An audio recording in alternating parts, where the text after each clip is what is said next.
Tai kiekvieną pirmadienį, antradienį mes šitų garsų pradedam paišyti. Labai tikrai visi su padėkom Dusetom, nes daugam čia ir artimas, ir žiūriu pas jūs ir toks susidarė meno lopšys Dusetuose. Piešinys yra visų mūsų šaltinis. Tai to remintis mes tą šaltinį kol kas dar ir gurkšnojam, kas kiek galim. Stengiams įtvirtinti. Labai džiugu, kad pernai rudenį, ar pavasarį tą peržiūrą buvo? Pavasarį. Studentų. Jo, pavasarį. Nustebino Dailės akademijos studentai, kurie pradėjo rodyti tikrai piešinių, vertas dėmesio piešinių, atsigauna. Nors katedros nėra akademijoje, bet piešinys atsigauna ir gauna tokį gerą prasme ir savo tokių įteigumu piešinys, ko gero, ir čia mes diskutuodami su kolegom, galbūt bendrai suprantam, kad piešinys, ko gero, yra artimiausia kontaktas tarp minties ir raiškos. Tai keitėsi. Mintis gavosi, tu iš karto bet kokiu virpėjimu rankos padarai ir iš karto ant popieriaus lieka pėdsakas, tavo nervų, tos emocijos, kurią tu sugebi, kai kas sugeba tai su savo žiniom jį padaryti. Savo formate, kitas mačiau, bet tada emocijos daugiau jaučiasi. Tai va tas galbūt teisingiausias, tas tokio kūrybinio polėkio pajutimas nuo kūrėjo, tai yra piešinys. Nes po to, kuo skiriasi nuo grafikos, elementariai atsiranda daug filtrų. Mašina, nuodėjimas, ten visokio fortai, visikai jų technikai įsiveda, jau nėra to tiesioginio pojūčio, ką darom per piešinį. Ir mes to žavimės, džiaugiamės, kai mums kartais kažkokiai vietai gerai gaunasi. Tiesiog tas toks malonumas, kaip pažvėjus, kai ištraukia garažų, žinai, ir labai džiaugiamės, kai pamatom, kad man geriau gavosi negu paskai. Ir tas mums vedasi, arba kai pasigeriau pavydas, tada stengiamės padaryti už jį geriau. Tai toks kūrybinis, geras, sveikos konkurencijos jausmas mūsų vyksta. Kolektyvas susicementavęs, priimam ir ateinančius iš gatvės, kurie netingi, kurie taikos prie mūsų formatų ir nepradeda, žinai, paišyti du pagaliuką ir burkiukas, o jau taip stengiasi giliau visi. Tokius priimam. Ir su laiku iš jų atsiranda ir nauji nariai, jaunimas po biskį pas mus, ir gyvūtas jau su visai. Tai yra džiugu. Tad malonu, kad mus priėmėme ir aš manau, mūsų už visą tokį moterišką entuziazmą, kurį priverčia mus čia tos parodas daryti, yra pas mus labai dvi moteris tokios. Viena tokia minkšta labai, kita tokia aikštinga, bet mūsų administratorė Aldona, be jos mes menininkam buhalterija, modelių ieškojimas, skambinimasis, prašymas, diplomatinis santykis su modeliu mums neišėjo. Nu, praeina per gatvę, žiūrėk, atsiveda kokį berną arba kokią mergą, suprant, sako, šitą pasirašė ir paaišys. O mes stengiamės, kiek mums gali leidžia talentas, pagautas esminius juos. Jos, taip sakant, ir raiškos, jos charakterio, jos dvasios būdas ir stengiamės tai įprasminti plastiškai. Iš tiesų tas piešinys tiesiog buvo vienu metu labai nuvertintas, kaip kažkas neįdomaus, tokio akademiškai įsėdusio, nusenusio ir visiškai kažkaip nepatrauklaus, be ko galima apsieiti puikiausiai. Tai va, tai mūsų visą tą kolektyvą, visą grupę ir mūsų narių yra turbūt virš 40 Aldona. Vaikščiai. Čia eksponuojam 23 turbūt, ne, apsirenkam. 23, taip. Nes Pusė atvykę.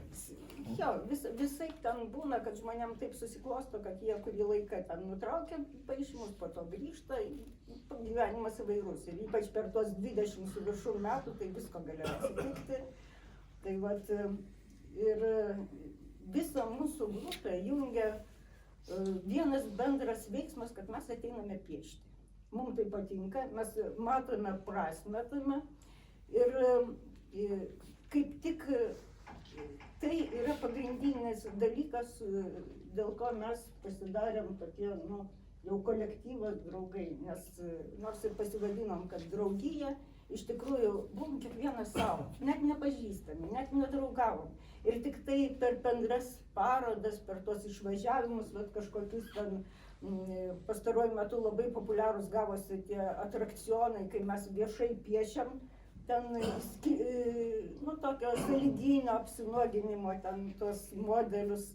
Ir visiems labai įdomu pasižiūrėti, kaip iš tikrųjų vyksta tas piešimas, vat, kad tikrai gyvą modelį, tikrai be jokių papildomų priemonių kompiuterinių ten ir dirbtinio intelekto mes galim paimti bet kurią savo priemonę, prie kurios pripratę, ir vaizduoti tą žmogų. Iš trimatės erdvės perkeliam į dvimatę. Ir visi šitie paveikslai yra padaryti iš natūros. Čia mūsų modeliai, mes juos mylim, gerbiam labai kažkaip gerai, ypač Aldona sugeba su jais sutarti. Ir dažnai jie būna mūsų pagrindiniai tokie sirgaliai už mus. Ir ateina į parodas ir atsiveda savo antras pusės, šunis, vaikus, nu vienu žodžiu, visaip ten mus palaiko. Tai va, kas mums sekasi ir nesiseka gyvenime, tai sėkmė yra tai, kad užsiėmė tokią labai nedėkingą poziciją, kaip palaikyti galutinai išbrokintą meno rūšį, kai net panaikino ten piešimo katedrą ir nusprendė, kad viso to nereikia. Mes staiga pasijutom, kad tapom ant bangos ir mus pradėjo kviesti, mes pasidarėm vėl įdomus ir Dailininkų sąjunga mumis didžiuojasi ir labai dažnai kur nors įsiūlo į Art Vilnių, į Latgos renginius ir panašiai. Vat, o kas nesiseka, tai kad visumoje, jeigu mes pasiūlom kokiai Mažvydo bibliotekai padaryti aktų parodą, jie siaubingai išsigąsta.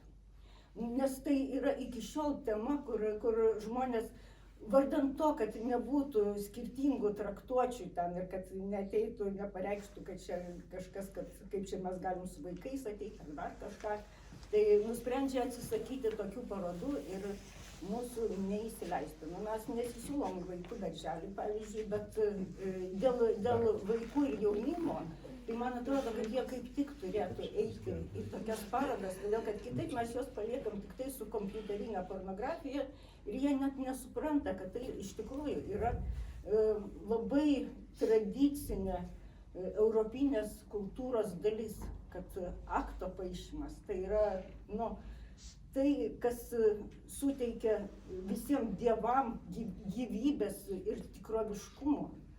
Be to, nu, niekaip, būtų tik tai, nu, toks dešrelis, be kaulų, be nieko. Nu, taip. Prieš 11 Arkos galerijai surengė mūsų Dusetų dailės galerijos menininkų parodą. Bet įrengti, kai tokie menininkai ir tokie darbai. Nu, bet tai buvo salės, mums ten 3 suteiktos ir Dovilė buvo direktorė Arkos galerijos ir mus globojo. Taip. Malonu labai, kad paroda vyks ir kad vyksta čia. Labai dėkojam tiems, kurie čia užmesgėte kontaktą ir užmesgėte jį tokiu kosminiu greičiu, nes tik tai buvo skambutis, sunešti darbus ir kitą dieną darbai iškeliauja. Tai kas atnešė naujus, kas senesnius, kas kažkaip, na, nesvarbu, darbų nepritrūko iš tiesų. Apie patį piešimą. Jūs, Elvyda, irgi pasakėte, kad, na, protingam žmogui atrodo, kad pasimokė čia dailės akademijoje arba dailės mokykloje prieš tai ir jau viską mokė. Bet jeigu mes tokį reikalavimą iškeltume, tarkim, praktikuojančiam muzikui, atlikėjui, tai turbūt nenustebtume, kad praktikuojantis atlikėjas praktikuojasi nuolat.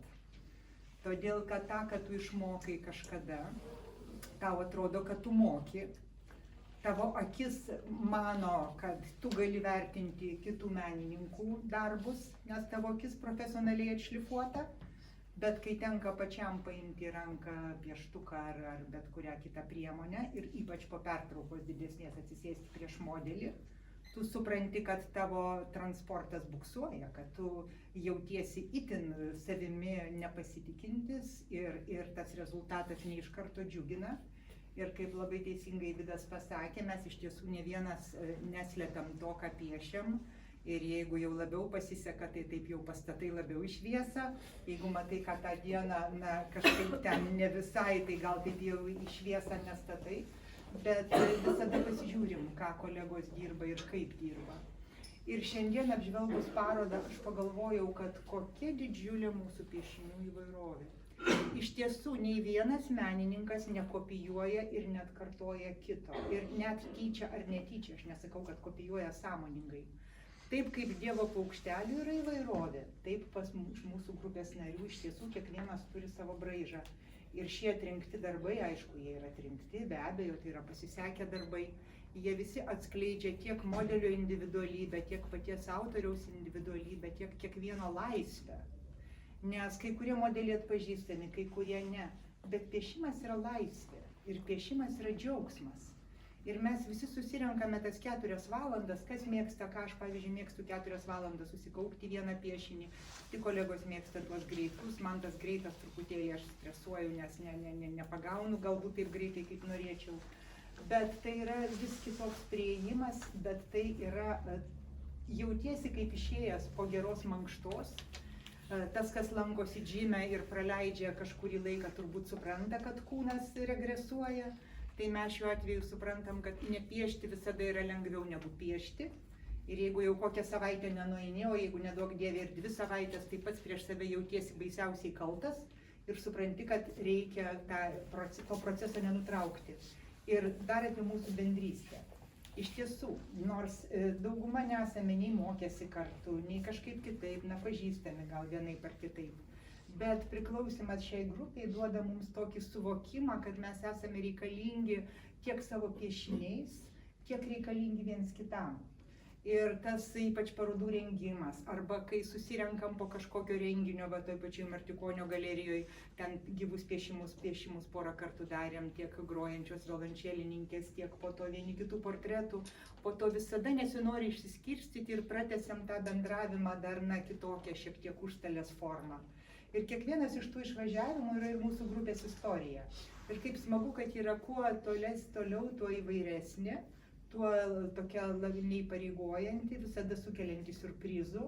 Ir valio mūsų grupiai. Ir aš galvoju, tie, kurie nesijungia, tie labai dažnai liūdi ir pavydi.